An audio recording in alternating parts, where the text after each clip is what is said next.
جناب سب کو السلام علیکم۔ بسم اللہ الرحمن الرحیم۔ الحمدللہ وحدہ والصلاۃ والسلام علی من لا نبی بعدہ۔ آج اس نشست کے منتظمین نے جو موضوع تجویز فرمایا ہے وہ غالباً ہمارے لیے سب سے اہم موضوع ہے، یعنی جو لوگ بھی اپنے دین پر خود قائم رہنے اور رہ سکنے اور اس دین کو بہترین عقلی استدلال اور بہترین قلبی احوال کے ساتھ دوسروں میں پھیلانے میں دلچسپی رکھتے ہیں، ایسے مخلص لوگوں کے سامنے سب سے بڑا چیلنج یہی درپیش ہے کہ دنیا پر روز بروز بڑھتے ہوئے الحاد کے غلبے کا سامنا کیسے کیا جائے، اور یہ جو روز افزوں بڑھتا ہوا گلوبل سطح پر الحاد ہے، اس کا ایسا مقابلہ کس طرح کیا جائے کہ دین کو اپنے قیام، مسلمانوں کو اپنے تصور زندگی کے مطابق زندگی گزارنے اور عقائد رکھنے اور اس دین حق کو دنیا میں پھیلنے کی اسپیس مل جائے، جگہ مل جائے۔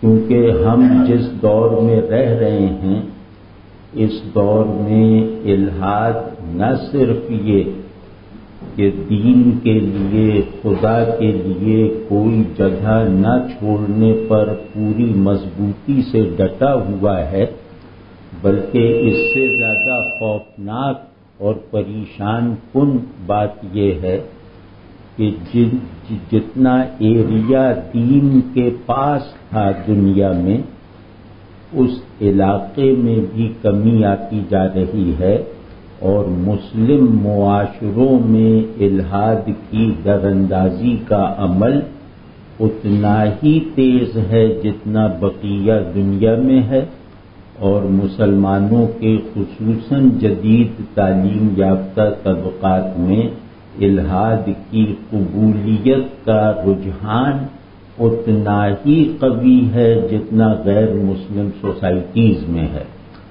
تو اس صورتحال کی سنگینی کا ہمیں مطلب بغیر کسی مضر خوش فہمی میں رہے بغیر ادراک ہونا چاہیے، اور پھر دین اور دینداری کو درپیش اس سب سے بڑے چیلنج، مطلب تاریخ اسلام میں مسلمانوں کو اتنا بڑا چیلنج کبھی درپیش نہیں آیا جتنا کہ آج ہمارے سامنے کھڑا ہوا ہے، اور وہ چیلنج یہی ہے کہ اس دنیا نے علم کا جو مزاج سیٹ کر دیا ہے، اس دنیا نے عقل اور تعقل کے جو اسالیب طے کر لیے ہیں، اس مزاج علم اور ان اسالیب تعقل میں اللہ کو ماننے کی گنجائش نہیں رہ گئی ہے۔ یعنی یہ دنیا جن علوم پر چل رہی ہے، ابھی اس کے کئی پہلو ہیں وہ میں عرض کرتا ہوں کہ یہ دنیا جن نظریات، تصورات اور علوم پر چل رہی ہے، ان نظریات اور تصورات اور علوم کا مجموعی رخ اللہ سے مخالفت کی سمت میں ہے، اور ان میں کار فرما نظام استدلال اللہ کو ماننے کی اجازت نہیں دیتا، اللہ کو نہ ماننے پر اکساتا بھی ہے، اور نہ ماننے کے دلائل کی ایک قطار سی بنا کر لوگوں کے آگے پیش کرتا ہے۔ دوسرا پہلو یہ ہے کہ انسان اپنا تصور دو ہی بنیادوں پہ رکھتا ہے، ایک علم اور دوسرے اخلاق. تو علم کے پہلو سے تو صورتحال یہ ہے جس کی میں کچھ تفصیل یا اس ایرینا میں یعنی اس اکھاڑے میں جہاں دین کے نمائندے اور الحاد کے ترجمان ایک دوسرے کے روبرو کھڑے ہیں، وہاں ہمارے نمائندے کی حیثیت کیا رہ گئی ہے وہ میں ابھی عرض کروں گا، لیکن اصولی بات کے طور پہ عرض کر رہا ہوں کہ کسی حقیقت کو ماننے کے لیے، حقیقت کا مطلب ہے کہ جس کو آدمی اپنے اوپر نافذ کرے، اپنے لیے بائنڈنگ بنائے، اپنے خیالات کے لیے بھی بائنڈنگ بنائے اور اپنے اعمال کے لیے بھی حکم بنائے، تو حقیقت اسے کہتے ہیں، جس میں تبدیلی کا امکان ذہن جو ہے وہ وہم کے درجے پر بھی نہیں رکھتا. تو حقیقت کو ماننے کے دو وسائل اور اسباب اور ذرائع ہوتے ہیں، یہ فطری ہے. ایک حقیقت کو قبول کیا جاتا ہے بربنائے علم، بربنائے تعقل، اور دوسرا حقیقت کی قبولیت کا عمل اخلاقی ہوتا ہے. تو اگر ہم خود کو کسی حق یا حقیقت سے وابستہ سمجھتے ہیں اور دوسروں کے سامنے اس کا دعویٰ بھی رکھتے ہیں، تو ہمیں یہ چاہیے کہ ہم بہترین علمی فضا میں حق کے ماننے کے عمل کو اسٹیبلش کر کے دکھائیں، اور اس کے ساتھ ہی ساتھ ہم ایک برتر اخلاقی ڈومین میں حق کے ساتھ وابستگی کا مظہر بن کے دکھائیں. تو اللہ کو ماننے کے بھی یہ دو اسباب بھی ہیں اور نتائج بھی ہیں. یعنی اللہ کو ماننے کا ایک ذریعہ علم ہے، دوسرا اخلاق ہے. اللہ میری علمی ضرورت اور میری اخلاقی حاجت ہے. تو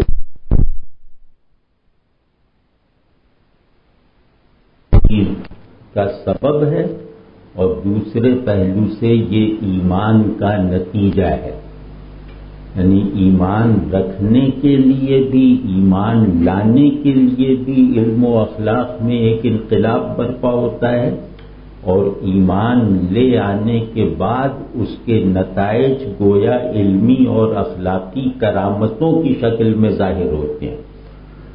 تو اگر ایمان ایک وسطی قضیے کے طور پر ہمارے پاس ہے، لیکن وہ اپنے یہ دونوں لازمی شاہد اور گواہ نہیں رکھتا، تو اس ایمان کی حیثیت ایک تکلف، ایک واہمے سے زیادہ نہیں ہے. تو محرومی، بدنصیبی، نالائقی ہماری کہ ہم اپنے ایمان کی تائید میں درکار یہ دو لازمی دلائل اپنے وجود، اپنی انفرادی سطح، اپنے اجتماعی اسکیل پر پروڈیوس کرنے سے، پیش کرنے سے ناکام چلے آ رہے ہیں. تو جہاں الحاد معاشرے کے نظام کو طے کرنے والی قوت بن چکا ہے، ان کا سب سے بڑا عملی استدلال ہے وہ یہی ہے کہ انکار کو بہترین علمی تائید اور اخلاقی شاہد حاصل ہے. اقرار کو کون سی علمی تائید اور اخلاقی شہادت میسر ہے؟ آپ سمجھ رہے ہیں نا؟ تو یہ خطرے کی ایک بہت ہی بھیانک شکل ہے، اور اس کا ابھی سے ہم نے سنجیدگی، خدا خوفی اور تعلق باللہ میں اخلاص اور تسلیم کی قوت کے ساتھ سامنا نہیں کیا، تو میں بہت ہی افسردگی اور پریشانی کے عالم میں یہ کہنے پر مجبور ہوں کہ ہماری آئندہ نسلوں کے مسلمان رہ جانے کا امکان زیادہ نہیں ہے. اس بات کا خیال مطلب مجھے رکھنا چاہیے، آپ کو رکھنا چاہیے. دوسرے یہ کہ الہادی روایت صرف ایسا نہیں ہے کہ دنیا بھر میں جو ویسٹرنائزیشن کی لہر چل رہی ہے، کیونکہ اس دنیا کا علمی اور اخلاقی اور ہر نظام کی تشکیل کرنے والا نمونہ عملی مغرب ہی ہے. بعض لوگ خود کو ویسٹرنائز کر چکے ہیں، بعض خود کو ویسٹرنائز کرنے کی لگن میں ہیں، اور جو خود کو ویسٹرنائز نہیں کر پا رہے وہ یا تو ایک احساس محرومی میں ہیں یا پھر ایک کیفیت احتجاج میں ہیں. تو مطلب اس وجہ سے ساری چیزیں بے نتیجہ رہ گئی ہیں. تو یہ جو صرف ایسا نہیں ہے کہ مغربی بننے کی مشق میں مشغول معاشروں میں الحاد پھیل رہا ہے. اب اپنی روایت کا دم بھرنے والے لوگوں میں بھی الحاد کے وائرس کو داخلہ مل چکا ہے. اب آپ کے یہاں دین کی ایسی تعبیرات رواج پانے لگی ہیں جن تعبیرات کی تشکیل میں الحادی روایت کا کردار واضح ہے اور روز بروز واضح ہوتا چلا جائے گا. تو خطرہ وداؤٹ مطلب ہم سے باہر بھی ہے اور ہمارے اندر بھی ہے، ہمارے آفاق میں بھی ہے، ہمارے انفس میں بھی ہے. تو اس کا کسی خوش فہمی میں پڑے بغیر اور بڑکیں مارنے کی نفسیات سے نکل کر ہمیں اس صورتحال کا درستی کے ساتھ جیسی کہ وہ ہے اس طرح پتہ ہونا چاہیے، اور پھر اس خطرے کے ادراک کے مطابق حفاظتی تدابیر اختیار کرنی ہوں گی جو ایک پہلو سے علمی ہوں گی اور دوسرے رخ سے اخلاقی ہوں گی. مطلب ہم اپنے دین کے بغیر کسی خطرے کے سامنے کے ماحول میں بھی ہم اپنے دین کے نمائندے انہی دو بنیادوں پر ہوتے ہیں نا، کہ دیکھو مسلمان کتنے ذہین ہوتے ہیں، دیکھو مسلمان کتنے با اخلاق ہوتے ہیں. تو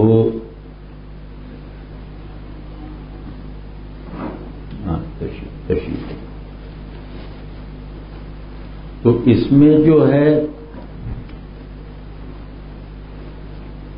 پہلے تھوڑا سا اس کی سنگینی کو مزید سمجھنے کے لیے الحاد اور اس کی پیدائش کے تاریخی، اخلاقی اور علمی اسباب جاننے چاہیے. مطلب میرا خیال یہ ہے کہ تھوڑا سا الحاد کا تاریخی پس منظر اور الحاد کے پھیلاؤ کا جو میکینزم ہے اس کو اگر جان لیا جائے تو شاید ہم اپنی حفاظت کرنے کے لیے بہتر تدابیر تک پہنچنے میں آسانی محسوس کریں. لیکن یہ پھر کہہ رہا ہوں کہ ہم لوگ اپنے مزاج میں مفلسانہ تکبر کا شکار ہیں. حدیث شریف میں آیا ہے کہ سب سے برا تکبر مفلس کا تکبر ہوتا ہے. تو اس مفلسانہ تکبر سے نکلنا ہے تو حقیقت پسندی کے ساتھ، خدا خوفی کے ساتھ، اپنے احتساب کی نیت لے کر ہم اس خطرے عظیم سے نکلنے کے لیے الہی نصرت کے امیدوار ہو سکتے ہیں انشاءاللہ. تو الحاد کی تاریخ یا مختلف تہذیبوں میں الحاد کی مجموعی روایت کے 4 تاریخی مراحل ہیں. پہلے وہ دیکھ لیتے ہیں، اس کے بعد ہم الحاد کی قسمیں دیکھنے کی کوشش کریں گے، اس کے بعد الحاد کی موجودہ صورتوں کے اسباب پیدائش کو جانچنے کی صحیح کریں گے۔ تو الحاد تقریباً اتنا ہی قدیم ہے جتنا کہ ایمان۔ الحاد کی قدیم ترین شکلیں دینی اصطلاح میں شرک کا عنوان رکھتی ہیں۔ تو توحید اور شرک اس عالم آزمائش میں جڑواں اصول ہیں۔ تو شرک کی روایت خدا کو ماننے کی روایت نہیں ہے، خدا کو نہ ماننے کا بہانہ ہے۔ تو الحاد کی قدیم شکلیں وہ اس آرگنائزڈ شرک کی صورت میں ظاہر ہوئیں جنہوں نے مذاہب کا عنوان اختیار کیا، جو مائتھالوجیز اور اساطیر ہیں۔ تو دور قدیم کی تمام مائتھالوجیز اور اساطیر اپنی اساس میں الحاد پر تعمیر شدہ اسٹرکچرز ہیں، جس میں خدا ایک منفی حوالے کے طور پر موجود ہے، اپنے مثبت اقرار کی صورت میں غیر حاضر ہے۔ تو مائتھالوجیز کہتے ہیں کہ اللہ کو تکلفاً ماننا مگر اسے دیوی دیوتاؤں اور بتوں کا تابع مہمل بنا کے رکھ دینا۔ تو یہ مائتھالوجی ہے، یہ دین شرک ہے۔ تو شرک مشرک کو اللہ کے اختیار کا شعور یا اس اختیار کی طرف نظر کرنے کا عزم نہیں ہوتا۔ مشرک دراصل اپنے بنائے ہوئے معبود کے اختیار کو ماننے اور منوانے میں مشغول ہوتا ہے۔ وہ اللہ کو ایک متروک حوالہ بنا کر اس میں سے الوہیت کے خصائص نکال کر اپنے بنائے ہوئے معبود کی سپردگی میں دے دیتا ہے، بس یہ شرک ہے۔ تو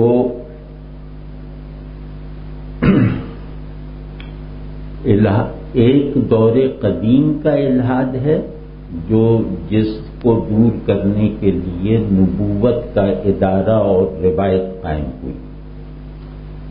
دوسرا الحاد کہلایا جا سکتا ہے کلاسیکی الحاد۔ وہ الحاد دہریت ہے۔ دہریت کا اب اس کی تفصیل میں نہیں جاتے، وہ وقت زیادہ لگ جائے گا۔ دہریت کا مطلب ہے یہ عقیدہ رکھنا کہ مادہ قدیم ہے، زمانے کا کوئی آغاز و انجام نہیں ہے، کوئی حیات بعد الموت نہیں ہے، اور اگر حیات بعد الموت کی کوئی قسم ہے تو وہ تناسخ کی شکل میں ہے، جس میں ظرف وجود یہی دنیا ہے۔ آخرت کا مطلب تو یہ ہے نا کہ ہم ایک ہیں، ہمارے ظرف وجود دو ہیں، ایک یہ دنیا، ایک جنت انشاءاللہ۔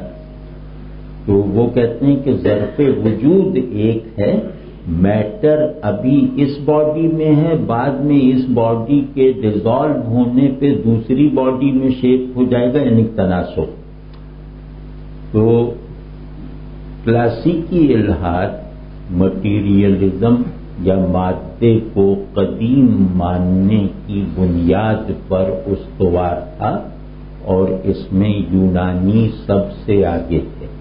یونانی روایت میں دہریت کو ایک فلسفیانہ بنیاد اور سیاق و سباق فراہم کیا گیا، جو بعد میں الحاد کی دیگر روایتوں کی بھی رہنمائی اور پشت پناہی کرتا رہا، اور اس کی اس پشت پناہی کا عمل آج بھی الحاد کی تمام صورتوں میں جاری ہے۔ تو تیسرا جو دور وسطیٰ کا الحاد ہے وہ فلسفیانہ الحاد ہے۔ دور وسطیٰ کا مطلب ہے کہ نیو کلاسیکل الحاد جو ہے جس کا بڑا نمائندہ ڈیوڈ ہیوم ہے مثال کے طور پہ، تو وہ الحاد جو ہے وہ فلسفیانہ اور قدر سائنسی بنیادوں پر ہے۔ وہ الحاد یہ کہتا ہے کہ جس چیز کے تک ہماری ذہنی رسائی کا کوئی امکان ہی نہ ہو، اس کے وجود کو تسلیم کر لینا یہ بدترین مغالطہ ہے۔ وہم کسے کہتے ہیں؟ اس بات کو ماننا جس تک پہنچنے کا کوئی راستہ موجود نہ ہو، جیسے شیخ اکبر محی الدین ابن عربی رحمۃ اللہ علیہ نے فرمایا کہ الوہم سلطان العارفین، کہ وہم عارفوں کا سلطان ہے۔ اس کا مطلب یہ کہ وہم اس حقیقت کو بھی کیچ کر لیتا ہے، اس حقیقت کا اس بات کروا لیتا ہے، اس حقیقت کی ایک حضوری قائم کر کے جو عقل، ذہن، حواس سب سے ماورا ہے۔ تو وہم کا مطلب ہے معدوم کو موجود کر دکھانے والی قوت یا اوجھل کو حاضر کر لینے والی ذہنی طاقت۔ تو یہ تو اس کا مثبت استعمال ابن عربی نے کیا، لیکن فلسفے میں اس کا استعمال ہمیشہ منفی ہے اور ہمیشہ قابل تردید ہے۔ تو نیو کلاسیکل الحاد اس اصول پہ کھڑا تھا کہ جس کا وجود علم، عقل اور حواس سے ثابت نہ ہو سکے، جو عقل اور حواس کی یقینی گرفت میں نہ آ سکے، ایسے وجود کو ماننا غلط فہمی ہے، وہم ہے اور غیر حقیقی ہے اور غیر مؤثر ہے اور ناقابل التفات ہے اور انسانی ذہن کی کمزوری کا نتیجہ ہے۔ واضح ہے نا؟ اس کا بہترین نمائندہ، بہترین تو خیر کیا کہنا چاہیے، مطلب اس کا خطرناک ترین نمائندہ ڈیوڈ ہیوم ہے۔ تو لیکن میں کسی کو نہیں کہوں گا کہ وہ ڈیوڈ ہیوم کو پڑھے، کیونکہ ہمارا دین ہمارے ذہن کا مربی تو ہم نے بننے نہیں دیا، تو اب ڈیوڈ ہیوم کو پڑھنے کا نتیجہ خطرناک ہو سکتا ہے، لیکن ویسے ہی حوالے کے طور پہ کہہ رہا ہوں۔ تو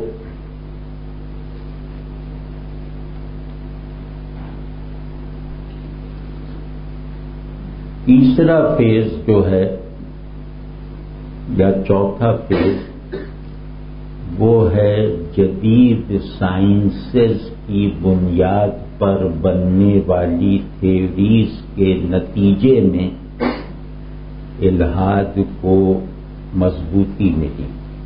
یعنی جدید سائنس نے کائنات کے تجزیے کے نتائج کو گویا حقائق کی طرح، اٹل حقائق کی طرح پیش کرنا شروع کیا، اور کیونکہ مادے کے تجزیے کے نتیجے میں غیر مادی کو دریافت کرنا ممکن نہیں رہتا، تو لہذا انہوں نے مادے کے تجزیے میں ایسی پیچیدگیاں پیدا کر دیں اور اس کے نتیجے میں ایسی مسلمہ حقیقتوں کو بیان کرنے اور پا لینے کا دعویٰ کیا کہ جس کی وجہ سے اللہ کو ماننا گویا غیر سائنسی عمل بن کے رہ گیا۔ جدید سائنس کیا تھی اپنے موجودہ دور سے پہلے؟ کہ حقیقت کائنات سے باہر نہیں ہے، کائنات ہی میں ہے۔ یہ بہت الجھی ہوئی یا مشکل بات تو نہیں محسوس ہوئی، میں پوری کوشش کر رہا ہوں کہ میں جیسے اپنے 15 برس کے بیٹے کو سمجھا رہا ہوں۔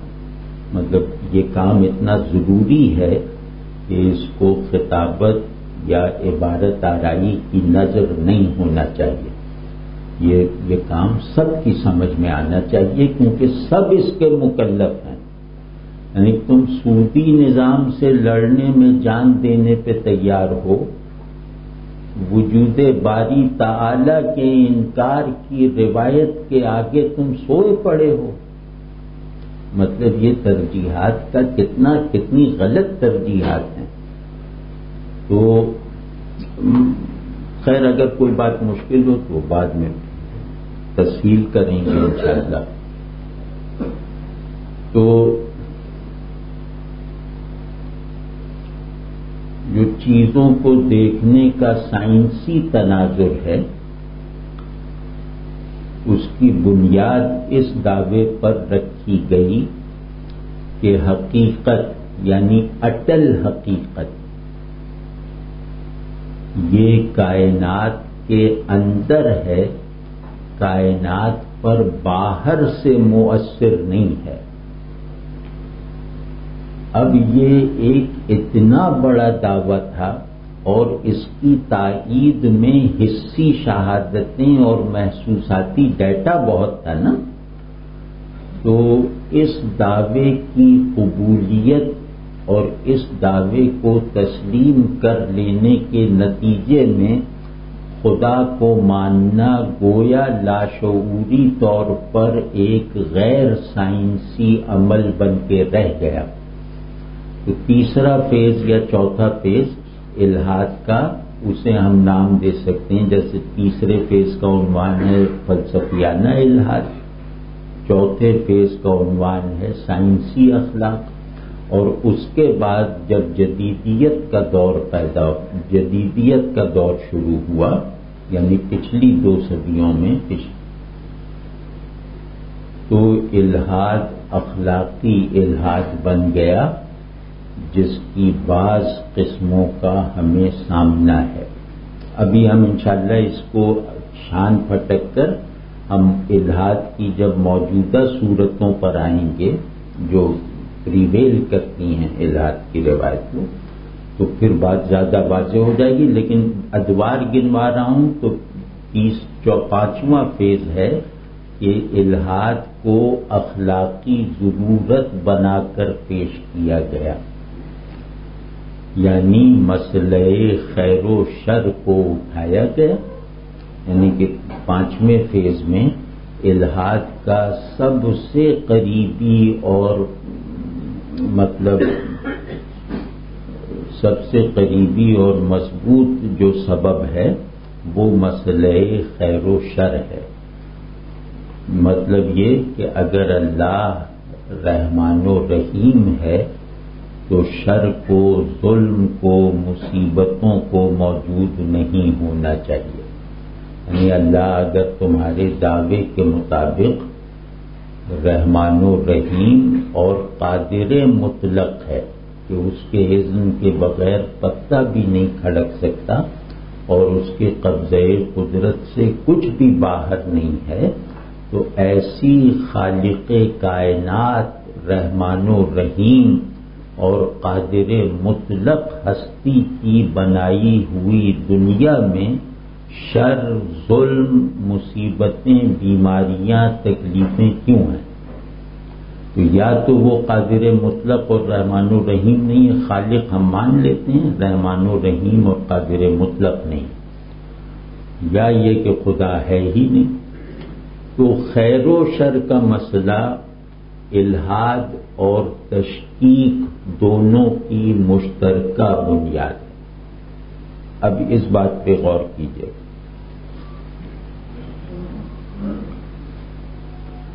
یعنی کہ جن لوگوں کو تشکیک کا عارضہ لگا اس کا بھی بہت بڑا سبب خیر و شر اور جبر و قدر کے مسائل ہیں، اور جو لوگ الحاد کی بھیٹ چڑھ گئے ان کے پاس بھی ملحد ہونے کا سب سے بڑا جواز خیر و شر کا مسئلہ ہے، جس کو مذہبی منطق حل کرنے میں دور جدید کے اندر مکمل طور پر ناکام ہے.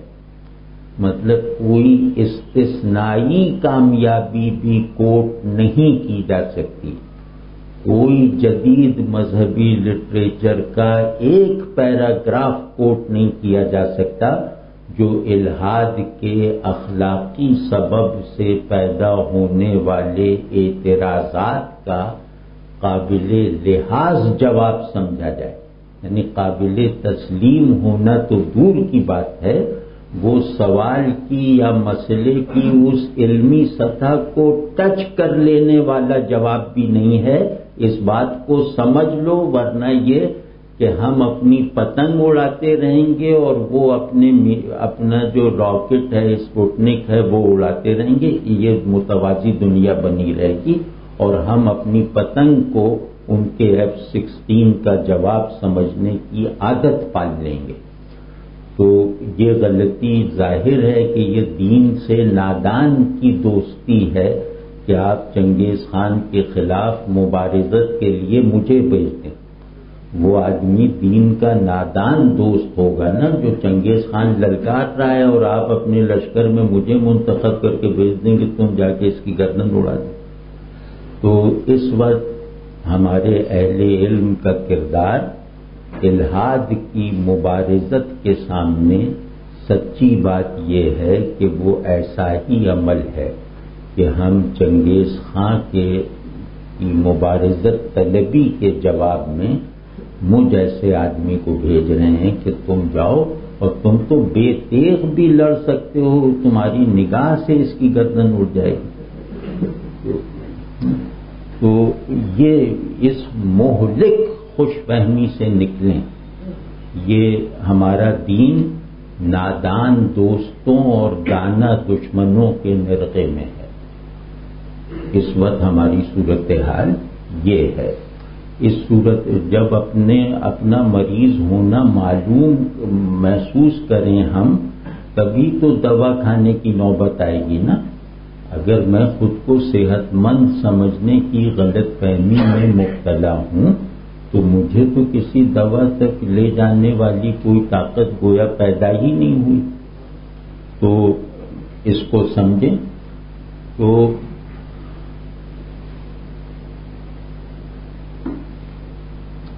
پھر اب یہ ٹیکنیکل الحاد نہیں ہے، یہ ایک سٹل الحاد ہے، مطلب ایک خفیہ سا الحاد ہے۔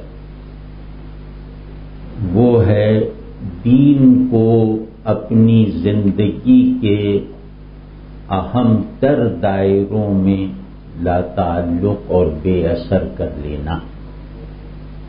میں اپنی سمجھ میں اسے بھی الحادی روش سمجھتا ہوں، چاہے یہ کلمہ گو میں پائی جائے، چاہے یہ نمازی میں پائی جائے، کہ میری زندگی کے اہم ترین جو دائرے ہیں جن پر میں زندگی گزارتا ہوں، انفرادی سطح پر بھی اور اجتماعی حیثیت سے بھی، میں زندگی کے ان تمام پروڈکٹیو دائروں میں دین کو بے دخل رکھنے کی عادت ڈال لوں تو یہ گویا میرے لیے ایک ثبوت ہے کہ میں الحاد کی روایت سے متاثر ہو چکا ہوں۔ ورنہ دین کس کو کہتے ہیں؟ دین کہتے ہیں تعلق باللہ کے آداب کو زندگی کی ہر داخلی اور خارجی سچویشن میں نبھاتے رہنا، یہ دین ہے، یہ پورا دین ہے۔ نماز بھی اسی لیے ہے، کاروبار بھی اسی لیے ہے، سونا بھی اسی لیے ہے، جاگنا بھی اسی لیے۔ دین نام ہے تعلق باللہ اور اس کی بتائی ہوئی تفصیلات پر کو ماننے اور اس پر عمل پیرا رہنے کا۔ تو یہ دین جو آپ سے پہلا ہی تقاضا یہ کرتا ہے کہ مجھے اپنا تشخص بناؤ، مجھے اپنے باطن اور ظاہر اپنی انفرادیت اور اجتماعیت کی واحد ورکنگ اور پرنسپل شناخت بناؤ، اس دین کو تم اپنی زندگی پر اثر انداز ہونے والے دائروں سے خارج کرتے جاؤ گے تو یہ گویا ایک ایسا الحاد ہے جسے مومن بننے والوں نے اختیار کر رکھا ہے۔ تو ہمیں یہ چیلنج بھی درپیش ہے۔